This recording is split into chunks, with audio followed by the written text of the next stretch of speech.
Cynthia and I have been friends since childhood.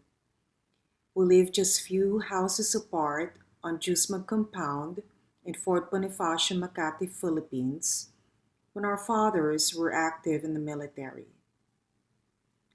We spent part of nearly every day together as kids. When I think of Cynthia as a child, I remember how much she loves to eat Indian mango. We often went to other houses unannounced to pick fruits off of their trees. I remember going to her house just to play or sit on their swing with our childhood friends, Curly Motril and Rina Alcantara. We also went to the same Catholic school in elementary and high school. Although we were not classmates, we saw each other every day because we took the same military school bus. There is something that she always remembered to bring up every time we see each other. Up until her 2019 birthday in Los Angeles, she introduced me to everybody by bringing up her memory of me going to preschool with my milk bottle. And yes, the one with the nipple. She makes it a point to tease me about it every time I see her. After high school, we lost touch. We reconnected in early 2000 when I saw her best friend Sofia at the same church where my husband and I got married almost 30 years ago.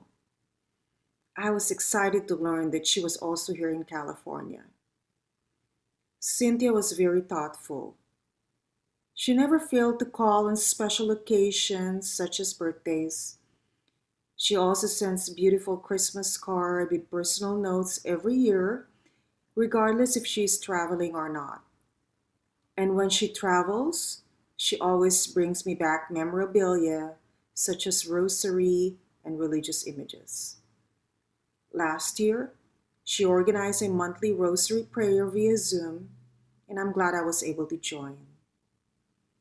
It may comfort us all a bit to realize that Cynthia is now reunited with her brother and beloved parents, and that someday we will all be together again when we cross over to the other side. Cynthia, I am grateful for your friendship. Thank you for being my friend. I will miss you.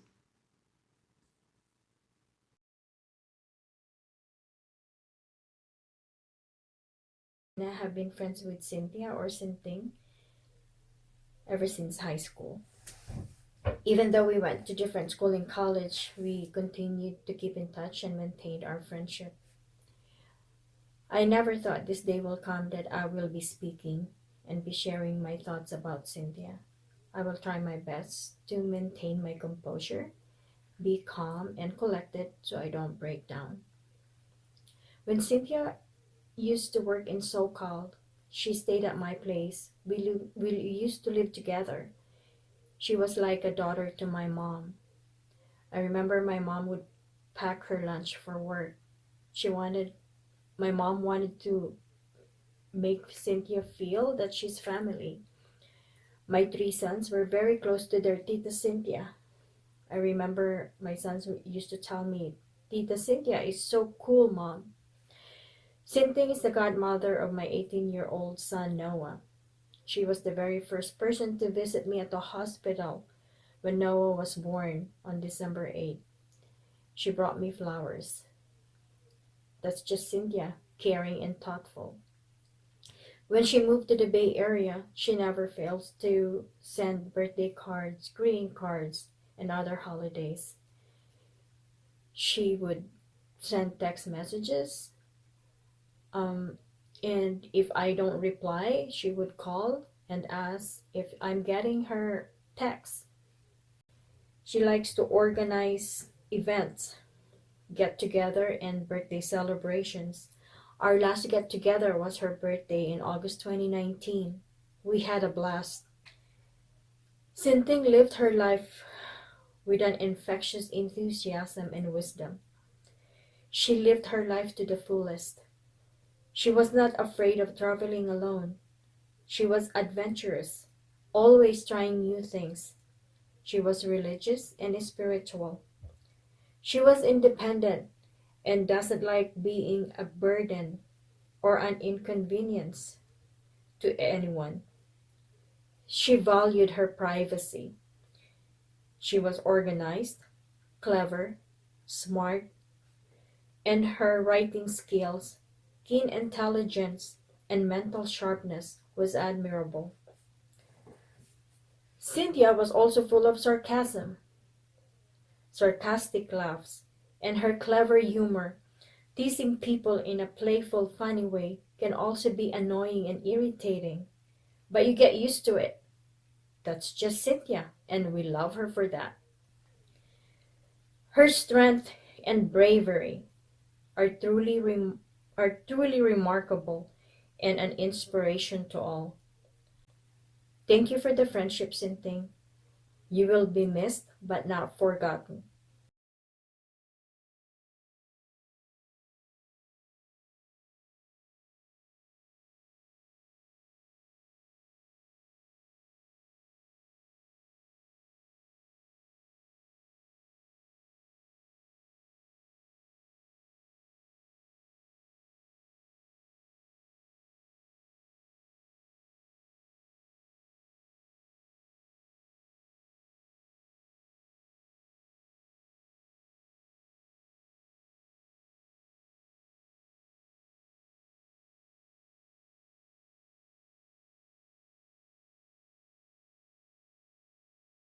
I met Cynthia back in early 2000, and then we lost touch for over a decade until in 2013, I reached out to her after I got diagnosed with breast cancer. I was so grateful because knowing how private Cynthia was, she was open to sharing what she went through and accompanied me in my own personal journey. She was kind of like a mentor to me, a true inspiration, not just on health issues, but also on how to live life with grace in the face of adversity. Cynthia lived a life filled with so much hope and so much faith. Even after her cancer progressed, she continued to travel, work full time, take classes, and even found time to date. And when things didn't go as planned, after every heartbreak, a work challenge, after a chemo session when she was so fatigued, she pressed on. She never complained. I never heard her say, "Why me?" She never wallowed in self pity nor become bitter. God was her rock, and her faith in Him was her strength. She was faithful at every turn and until the end. I miss you, Sin. I wish we had more time. I hope you know that so many people love and care about you. I'm so grateful for the life lessons and the enduring friendship. I'm confident that when you stand before God face to face, He will say, "Well done, my good and faithful servant, a life well lived." I'm so proud of you. Our world is better because you were in it.